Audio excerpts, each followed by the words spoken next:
welcome to the Well-Meaning Skeptic. I was reflecting on the reckoning that was happening in 2024, just as Cat Williams predicted. All of these big dick deviants is all catching hell in 2024. It's up for all of them. It don't matter if you Diddy or whoever you is. All lies will be exposed. That's all. Along with a lot of upheavals politically and institutionally, there was a lot of cancellations too with celebrities. And it got me thinking about the whole topic of separating the art from the artist. And why is it that some people can be canceled or arrested or immoral things be brought to light, and some people just can't bring themselves to enjoy their work or watch them perform anymore, and others still can? People are complicated. Not only are the people in the spotlight that are getting canceled, not only are those people complicated, but also the people that are the fans. I think whenever people are talking about art and artists, at some point the conversation comes up about, oh, but did you know that they did this thing that I consider immoral or problematic, or they wouldn't be able to do what they did nowadays? And then other people either don't seem to have a problem or only a little bothered, but not bothered enough to stop reading their work or enjoying their movies or listening to their music. So what is that? What is the thing that allows some people to keep watching this person's movies after things have come out, allegations, criminal activity, after all these things come out? What allows some people to not want anything to do with them anymore and others can carry on just as if nothing happened? I think there's probably different factors, and I think one aspect of it is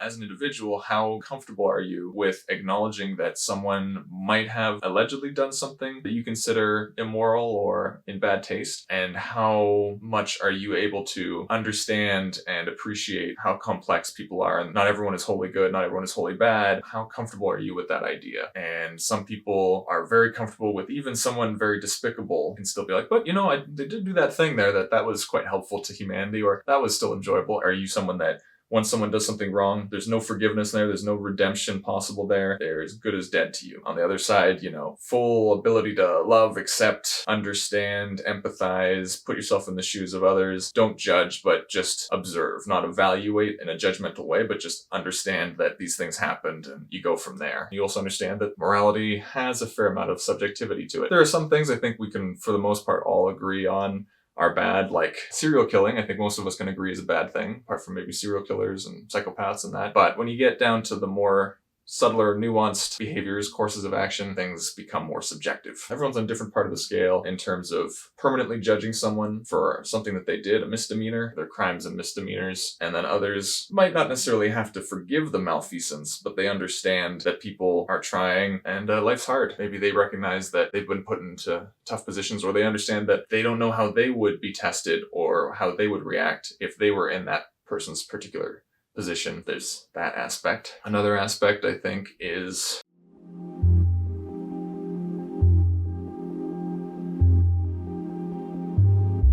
how much does someone understand a particular crime or scandal or controversy? Someone might read something and feel like they have the whole story, and the way it's portrayed makes the person out to seem just inhuman, just horrible beyond belief. Then other people may have learned more about the story or just gotten a totally different perspective. I do think when we seem taken aback or aghast at why someone seems in support or not in support of something or someone, a lot of times it's just simply they've experienced the story through a different lens or gotten different information or a different amount of information about it, and so they're going to receive it differently. I think another third aspect of it is just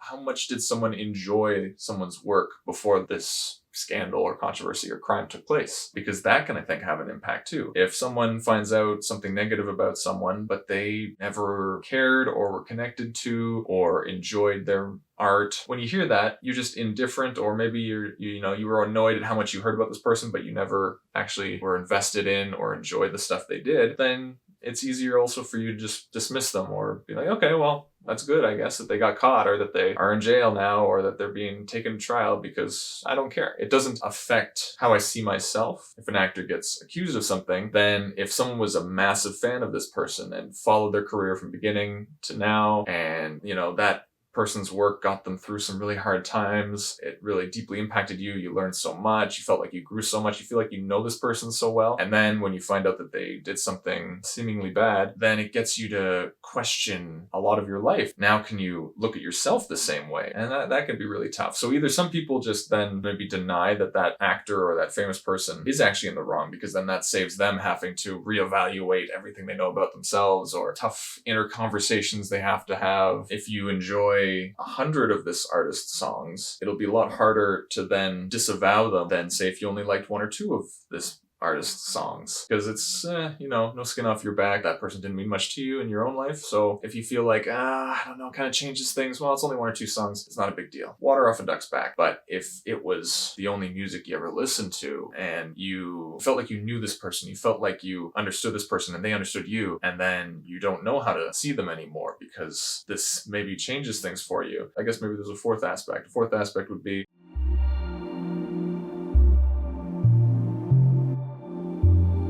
how do you actually judge the crime, whether it was alleged or actually proven to happen? I think we all judge different actions, negative and positive, differently. One person might judge, a condescending remark or a bullyish comment harsher or more mildly to someone else. Maybe someone that's a lot more sensitive to bullying in the past might see someone in an interview acting kind of like a bully, and it will impact them more harshly than someone that doesn't have that same level of sensitivity to abrasive, condescending, or bullyish actions and remarks. And that brings me to an example, I'd say, in Woody Allen. Why is it that so many people still like his movies? Why is it that so many people still work with him? Woody in particular is an interesting case when it comes to separating the art from the artist, because he's gone through his share of controversy. Woody Allen was accused of molesting his daughter Dylan, and part of the controversy is people are upset with Woody for starting a relationship with Mia Farrow's adopted daughter, Soon Yi. I was just reading about this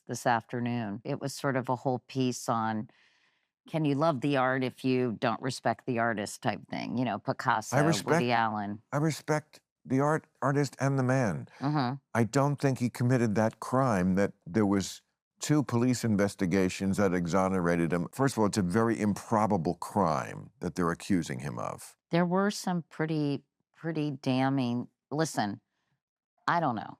We don't know. I don't either. Everyone looked through this controversy with all those different aspects. So if you're a very black and white thinker, you would just say, okay, he's been accused of something bad. That's it. He's scum. And then other people, think it's really hard to judge someone in totality. And we never really know what happens behind closed doors, and we don't have all the information. And that's for him to reflect on and kind of work through. And that's his journey and that kind of thing, right? And then the other level is the degree at which people have learned about this issue. Some people just read one news article and the title, and then they saw what he was accused of. They don't even know any of his work. They don't know anything about him, but they think, okay, he's a bad person. Thank you. This is turning into a witch hunt. You don't do this to people. And then others have gone and researched everything about his case and maybe came to a different conclusion. Then you got to go through the next aspect for everyone, where it also depends again on how many movies people have seen of his. So some people maybe have never seen one of his movies or just don't like his movies. They've tried and they don't like his style of movie. And so it's no big deal for them if he got into trouble and it's like, okay, well,